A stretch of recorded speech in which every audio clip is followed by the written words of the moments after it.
Hello, welcome to the live stream. This is Kim Howerton and adjusting the camera and or the screen, whatever, the thing. I'm here for our weekly check-in. What's going on? Um, right now, I am enjoying a beautiful day. We had a lot of rain earlier in the week, and today the sun is shining, and I am happy about it. And enjoying an iced coffee. I kind of luck out that there's a shop about a half a block from my house. I live like a block away from like a teeny little neighborhood market corner, and there's a cafe there, and they make a really good iced coffee. I could totally make my own iced coffee, but sometimes I just like an excuse to leave the house. So I go up there and I grab some iced coffee. I put my own milk in it. I use Fairlife milk. If I were out and about for the day, I would totally put a little half and half in, but I'm like, I'm going back home, so I just put my own milk in. And that's kind of what I'm doing, enjoying that. That's my afternoon little treat for myself. I am currently in the midst of writing, so there's been some writing going on today.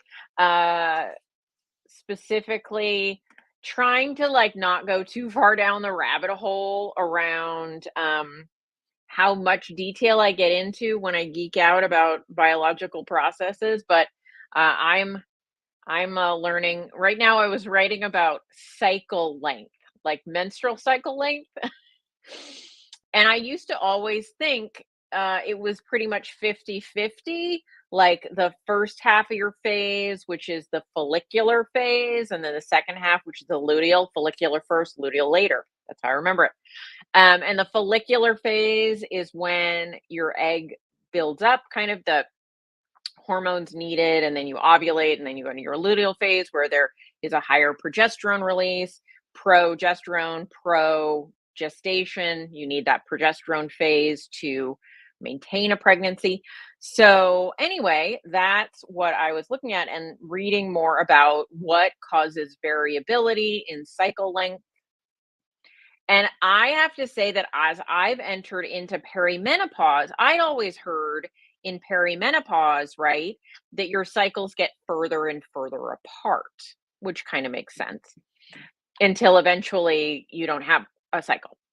And but it's actually, and I was like, I'm clearly a weirdo because my cycles are getting closer and closer together. And so, like, what was a 28-day cycle is now like a 21-day cycle, sometimes even a little less, which is annoying. Um, but in fact, that is totally what is supposed to happen with perimenopause as your egg quality decreases, right? Which is what happens as as we age. And when that egg quality goes kind of pretty low, what starts to happen is your cycle starts to speed up because your body, I'm going to anthropomorphize this a little bit, but your body has to use more force to cause ovulation. It has to ramp up some hormones like FSH, right? A follicle stimulating hormone. So really push. And that push means it happens faster. And so that first phase, the follicular phase, is shorter when our body has to force that ovulation because the egg quality is crappy. So that leads to sped up cycles. It's late menopause when cycles start to slow down. And I think this really comes into play in that a lot of people don't quite realize they're in perimenopause for a lot of perimenopause, right? And so by the end, when it's not just that you have crappy quality eggs, but you're like literally not even ovulating at all, you end up with what are look like longer cycles because what's happening is if you don't ovulate, you don't make much progesterone, right? Progesterone is what causes the thickening of the endometrium, causes the inside of the uterus to get thicker. If I'm sorry, I said that backward. Estrogen causes that to happen. Progesterone allows it to break down.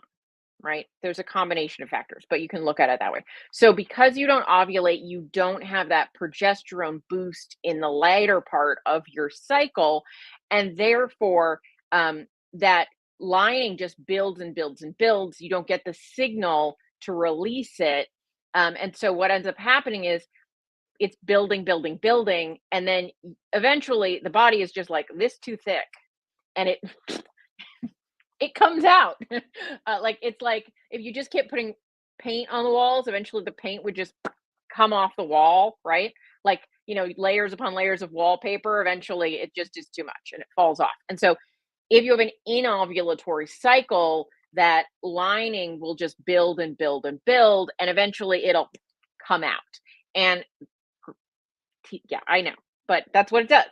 And so it comes out, and then that looks like a period, right? And it is a period technically, right? But it's an inovulatory one. And so towards the end of our cycle, where we're still producing some estrogen there, and it's causing a buildup, but we're not getting the release hormonally. And that's so late. Then later in menopause, you start to go longer and longer stretches between periods. And so that's what I had always thought before I learned about this stuff was wrong. So a sped up cycle is general, and not that it happens to everybody. Some people things happen real fast, but if you're kind of having a slow progression of perimenopause, because some people it's 10 years, some people it's 2, right? You're gonna find that you might see your cycle starting to get shorter and shorter because that follicular phase is shortened. In a young woman, the follicular phase is longer than the luteal phase, but sometimes that starts to shrink. And like on average, the follicular phase is like 16, 17 days, whereas the luteal phase is like 12, 11, 12. Right? I used to think they were the same size, same length, and in fact, have said they were the same length, but I have learned better. Anyway, that's where I go. That's where I spend my whole day, you guys. That's why I'm not that interesting. All right. Angie said, I read Fast Like a Girl. Do you think we need to fast to our cycle like the book says and eat to our cycle with carb cycling? Personally, I don't. So I'm not a big fasting person, period. But it is true that are differing energy needs throughout our hormonal cycle. Your BMR, your metabolic rate, we can look at it. You burn more calories the week before your period. So most people experience a surge in hunger there because your body is ramped up. So you're hungrier. Not during your period. It's during the week before your period.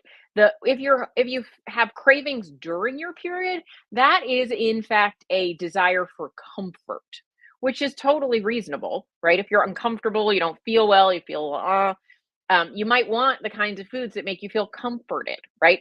But true hunger, like being really hungry, that's the week before your period. And so do you need to eat more during that week? I would say for me, it's because I think that Fast Like a Girl says don't fast in your luteal phase, right? Don't fast in that second part of your cycle. I think it's more fasting is going to be harder. You might not feel as well. You might not feel as energized. You have a need potentially for more food. And so from a functional perspective, I would say it's going to be more challenging and probably, in my opinion, not a great time to do it. But if you feel great fasting during that time, I don't really think you're doing yourself much harm. That's just my opinion. Other than you would do harm to yourself fasting inappropriately at any point in your cycle, I'll say. Now, I know that in Fast Like a Girl, like I have not read the book, but I have heard various things about it. So if I get something wrong, correct me because Angie, you've read the book. What I've heard is there are certain foods that are encouraged that are more progesterone building types of foods. And I would say this is much more, whether you have estrogen or progesterone in appropriate amounts, is much more just a general hormonal thing. And one where I would say Under eating can certainly influence things, but I don't know that I necessarily agree with the need to curb cycle. Um, but if you feel better with more carbs in your life, that is appropriate. I do think if you're chronically under eating, right?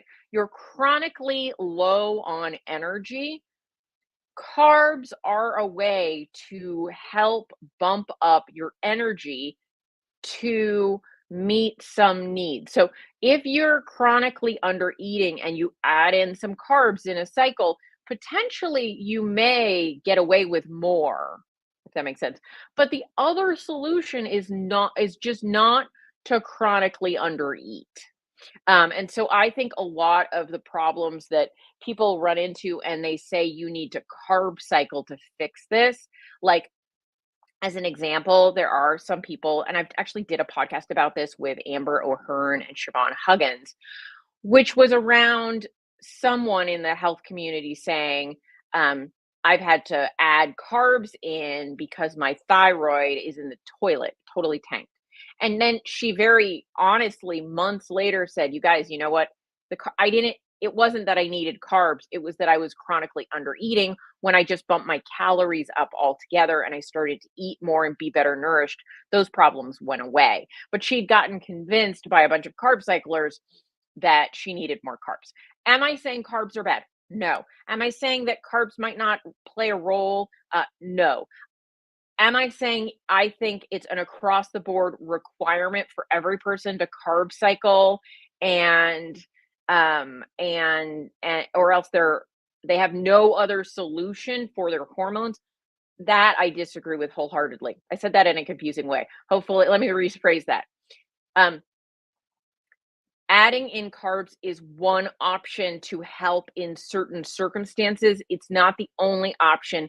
Generally speaking, I think the more overarching problem is chronic under eating, not carb restriction, right?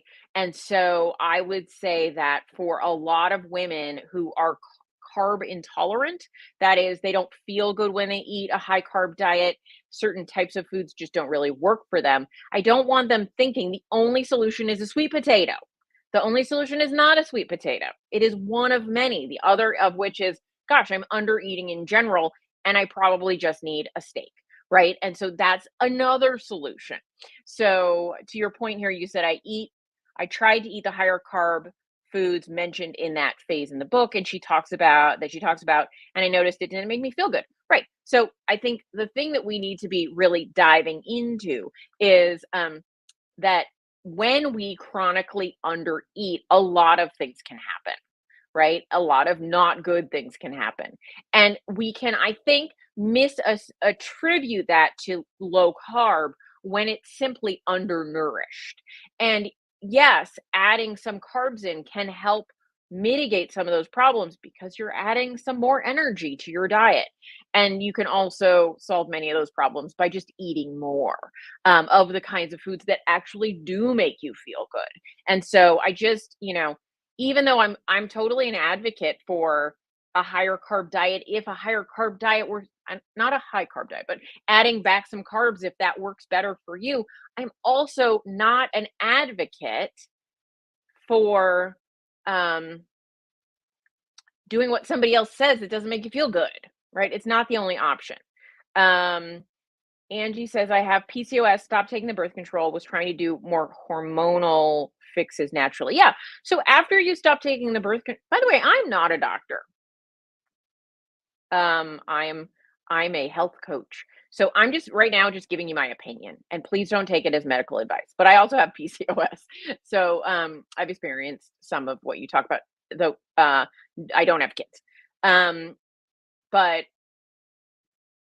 after you've been on birth control for a while, there will probably be a time when you're going to need to have your body regulate, get back into appropriate cycles, right? Because you've been using synthetic versions of these hormones. You've got to get into using the kind your body makes and let your body make them because some of these hormones get suppressed when you take them exogenously.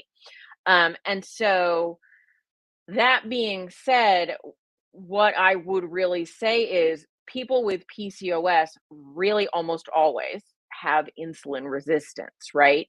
And so if you are coming off of the birth control pill, getting back into trying to have more normal cycles, your cycles were suppressed before the birth control pill because of your PCOS.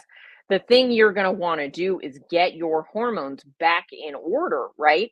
Which means that you're probably going to need abundant energy sources. You're going to need an appropriate energy intake in your body. But if you have insulin resistance, your body's not going to respond well to increasing a lot of a lot of those foods in carb form, because that's going to then increase your insulin levels and make your insulin resistance worse, which will make your hormones worse. Hormones aren't in isolation. One hormone system affects another hormone system. If your thyroid is out of whack, your sex hormones are going to be out of whack. If your sex hormones are going to be out of whack, they kind of go downstream. So, like insulin, I think is more of master. So, um, if your insulin is off, your sex hormones are going to be off. If your insulin is off, your thyroid hormone is going to be off. If your thyroid hormone is going to be off, your sex hormones are going to be off. Like it's this cycle of things. And so, what I would say is, you have to look at your body like holistically, not just one part, not just a silo. So, yes, supposedly these foods might help with progesterone production, maybe. But if you're making your insulin problems worse while you're trying to adjust with these other foods, it's just all out of whack, right? So I feel like if you don't fix the insulin, nothing, none of the other hormones are going to be a good idea. So you just got your fasting insulin checked. It's 16. That's too high. And that's not like shame and blame, right? That's just a reality check, right? Knowing what your insulin level is. We want that under 8 for sure. Probably under 5 or 6 for optimum.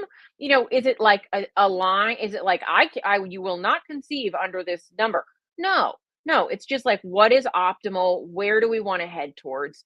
Women with PCOS, women with high body fat, diabetic women, they do get pregnant. So I'm not saying it's a hard no, but I'm saying, in general, to not be insulin resistant, you really want to see that fasting insulin in the single digits for sure anyway. And so that's to me, again, not a doctor. That's to me the thing that is the upstream that's going to impact everything downstream. Like my PCOS basically went away once I fixed my insulin resistance. And so like I went from like wonky cycles to clockwork cycles. Now I'm entering perimenopause. It's another story, right? But for many, many years, it was like boom, boom, boom, super on track, no, side effects of PCOS, whereas I'd had PCOS since I was a teenager. And so I would say, like, it would be my opinion as a non-doctor medical provider, to say, and I say that mostly because I don't want anyone to feel misled, right, about my advice. But for you, in your shoes, if I were trying to conceive, my number one focus, not that I wouldn't have multiple focuses, but my number one first focus would be working on my insulin resistance. So what can we do to work on insulin resistance? I would say the first thing is obviously altering our diet. And then increasing our exercise, getting our body. So a great way we can help manage blood sugar and insulin levels is every time we eat, take a 10-minute walk, or as I heard somebody say on the internet today, or a 10-minute kitchen dance party. So get your muscles working for 10 minutes after each meal. It's gonna divert a lot of that glucose to be used in a different way. Oh, I see here. You're saying you're done having kids. Got it. So, so certainly in that case, I wouldn't be worried very much about, I mean, sex hormones matter for sure. Um, I would be focused more on your holistic picture, your overall picture. I would say there's more of like a need to hyper focus on sex hormones when we're trying to conceive, right? But if you're done having kids and you're overweight and your primary focus is to be not overweight and to be metabolically healthy, I think focusing on that above the fasting, cycling issues. Um, and you say you've gotten from 328 to 308 in 6 weeks. That's awesome. That's amazing, Angie. That's wonderful. I'm super happy and proud. Not like proud like I had anything to do with it. I'm just, happy for you. Um, uh, and I would say keep going, keep doing the things that you're doing. They clearly are working for you. And, work on getting that insulin level down. And you will. Like, I have a good friend, her insulin was like 40 something. And then now it's in the single digits. It took her years, but doesn't matter. The years are going to pass anyway. Just go on the journey and you'll get there. So keep on keeping on. I think that's awesome news. And I'm super happy to hear about it.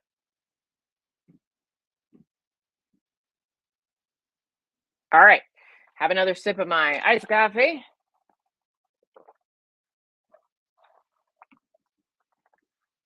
That's great. I also joined a gym. I just want to feel better, Angie. Angie, I think you're doing amazing. That's amazing. And getting yourself to the gym, that's really, even if it's just, some days when you're not feeling it, just going and doing something is beneficial.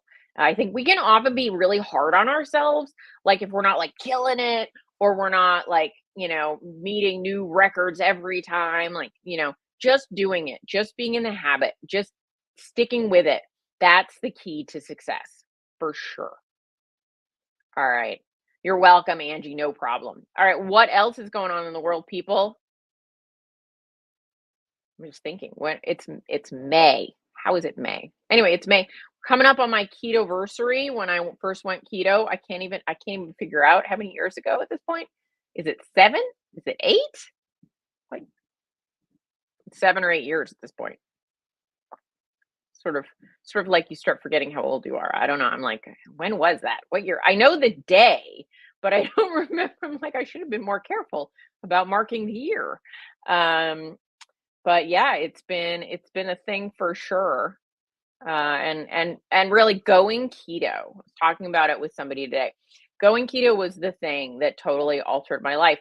Even if like, what's come since then isn't always 100% keto, like I really do think that that is the switch in my life from being a very unhealthy, not not well mentally, physically, any of it, to somebody who feels, like I've got a lot of those things a lot more in hand. While I have current goals to reach, it's like it's a lot different to be looking at kind of wanting to increase certain things, wanting to improve certain aspects of your life from it's a train wreck disaster and I need to fix everything, right?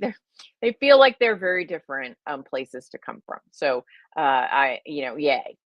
Yay on that.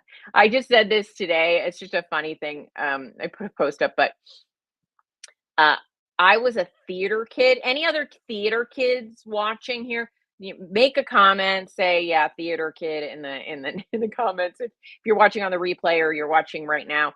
And so I was a theater kid, and we had to learn to project our voices, which is essentially make your voice travel without it sounding like you're yelling, right? Because we all know the yelling voice when you got that high screechy yelling voice, but how do you get heard without sounding like you're yelling? And so I can be very loud if I want to. Like if my mic goes out at an event, I'm like, no problem. But I was at the grocery store and this older woman accidentally grabbed somebody else's cart and it was like full of groceries. And I was like, "How long have you had?" She's like, "Oh no, this isn't my cart." And I was like, "How long have you had this cart?" She's like, like a while, because her groceries were on top of somebody else's groceries. And so I just sort of did the thing and just said, "Is anyone missing their cart?" But I said it very loud, and like 10 aisles away, somebody came running. And I was like, okay, that voice still works. And the older woman was like, you have a very loud voice. And I was like, "Yeah, I do." Which my boyfriend doesn't, he has to every once in a while be like, inside voice, Kim. Inside. We're on like the same sofa. He's like, I can hear you. So yeah. Anyway, so that was my funny for today. Anyway, what else would you guys like to hear about or know about? I'm happy to answer any other questions. We can call it a day. I'm making a sort of a Asian chicken thing for dinner. It was a recipe that we found. Eric, my boyfriend, he likes to look up recipes too. So we find sort of mainstream recipes to make sure to make sugar free or keto versions of just for fun. So this was actually a recipe for wings. It was a recipe for chicken wings. But he's like, I don't want chicken wings. Let's make this sauce and make it appropriate for like chicken, like cubed chicken. So we're gonna do that. So it's kind of like a citrusy, Asian-y. It has a lot of lime. It's like I think it's sort of Thai inspired. So, there's, like, chili and lime and, so anyway, that's the plan. Nancy. Hey, Nancy, good to see you. I have been on a roller coaster of thyroid medication since having half the thyroid removed in 21. I have been very hypo, started on NDT, but stayed very hypo. Doc added in T3, but had to take it many times a day. Yeah, you have to do that with T3. T3 by itself, very short shelf life. But half life, I would say, actually, is what I meant. So it doesn't last long in your body. You have to take it several times through the day. So it was changed to a compounded thyroid. My numbers are more normal, but free T3 is still very low. My doc will not add more T3 as she says it is very dangerous for women over 70 to take more than that. Okay. And that's where it ended. I don't know if you wrote more than that. And the compounded formula has slow release T3. I don't know that real. I didn't know that you could make slow release T3. I've known that from do you follow L Russ, Nancy? L Russ. She has a podcast. She used to be, I think she used to be somehow connected to Mark Sisson. I don't know. So her podcast might be, I think it's like has primal in the name. Let me look. I think she's in my thing. Let me see if I can find it. Anyway, but L-L-E-L-L-E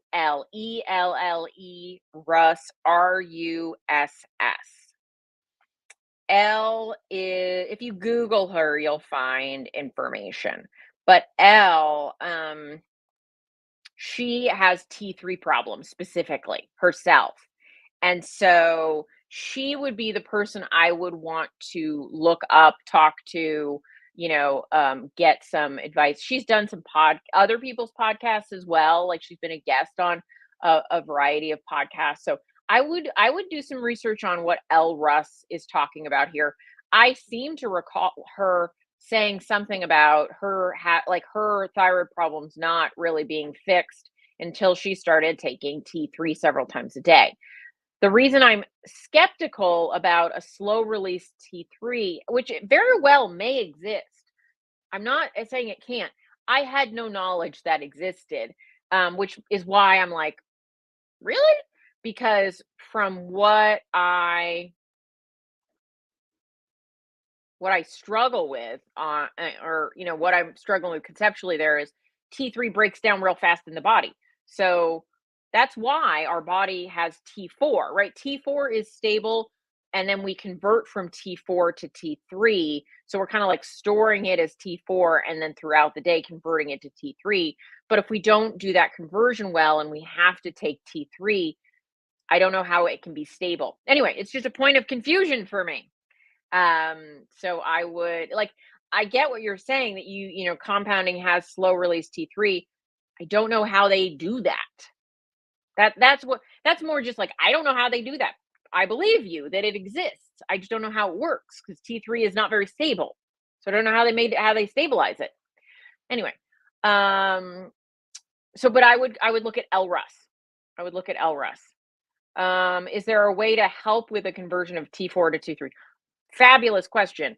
Some of them aren't applicable to everyone. If someone is very metabolically unhealthy, that can be the reason for the struggle from T4 to T3. But in somebody that's already metabolically healthy, what are the other causes? How do you encourage that to be able to happen? That's the big question for a lot of people. But I would definitely, because Elle definitely talked about her years of being on compound. Are you double S? Are you SS? Like RUSS, Russ, not Russ. Um, and Anyway, so I would look into her because that was her problem. Bob.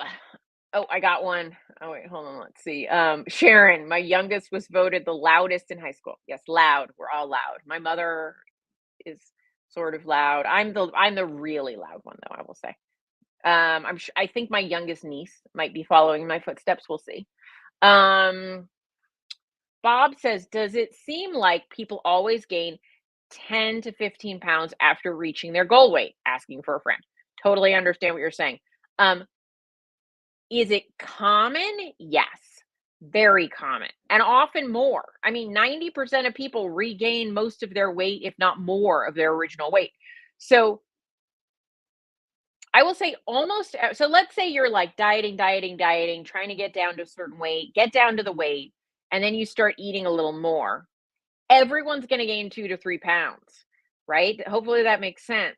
Because when you're eating in a deficit, when you're restricting how much you eat, there's less food in your digestive system, your glycogen stores are less well filled, all those things. So everyone should gain a pound or 2 or 3. But when it goes above that, that would mean you're starting to exceed your maintenance. So then it becomes a slippery slope, right? Some people are like, I'm comfortable, 5 pounds is fine. I don't want to get too stressed out about it. But 5 becomes 10, which becomes 20, which becomes 40, right? And so that's what we want to avoid, right? There's no problem with a little bit of weight regain, but you don't want it to turn into a slide. And it often does. Most of the time, it does. And so that's what we have to really watch out for. And so to answer your question, Bob, super common, super duper ooper common, super duper ooper, very common, happens all the time. Does it mean something might need adjusting? Yes, almost always. If you're gaining more than 5 pounds after going from a cut or a diet or trying to lose weight to maintenance, it should be I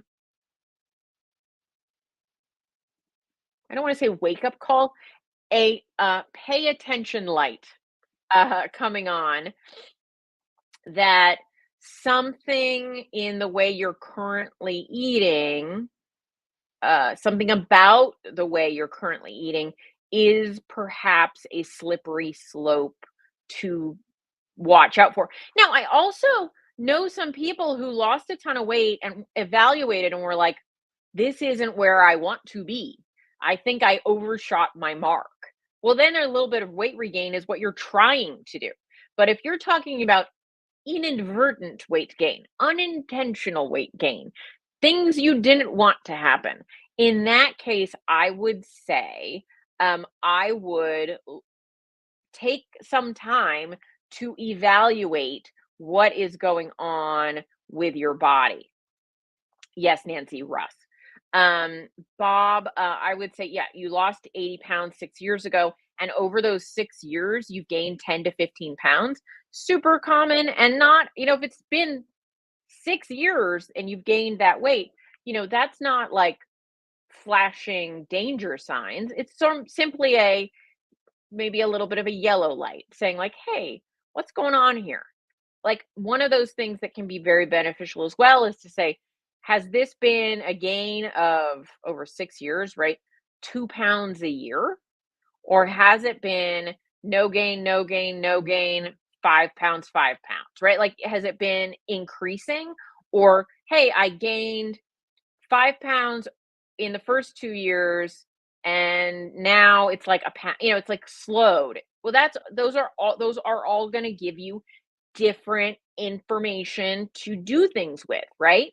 And so what we want to make sure to watch is this accelerating? Is this weight gain accelerating, or is it stable right now? Those will tell you very different things about how you might want to react. And so I would say from my perspective, I would hopefully want to see that being as stable as possible. So I would, if I were you, evaluate what's going on. So when I see people regaining weight after a weight loss, usually just certain things start to creep in, like maybe they were tracking before and now they're not tracking. And I'm not saying you have to track, but for me, anytime something isn't going the way you want to, more data better than less data, right? To understand what's happening there. And so I might track for a little bit and say, oh, I can see that a lot has shifted from how I was eating 6 years ago. Or you can say, has something in my life changed? Am I more sedentary? Am I getting less steps? Did I retire? Right? And before I was up and about and active all day, and now I'm a little more sedentary. Or, you know, you can, like, what has changed in your life over that time period? And then you can take steps to alter that trajectory of weight gain, because it's a lot easier to reverse the tide of a 10-pound weight gain than it is to re-lose 80 pounds for sure. And so that's just, it's just a slight shift in action to tackle something early rather than wait for it to get acute, right? To get intense. And so that would be my advice, Bob. If you or a friend has seen increasing weight gain, it's probably time to do a little bit of an evaluation of how you're eating, acting, activity, and evaluate if something needs to change. So that would be my advice there.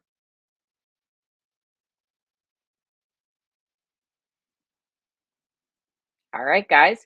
Well, I guess that'll do it for today. Thank you for joining me. If you have any needs, questions, desires, whatever for next week, please let me know. I'm always available. You can always make a comment on this week's video for next week's video.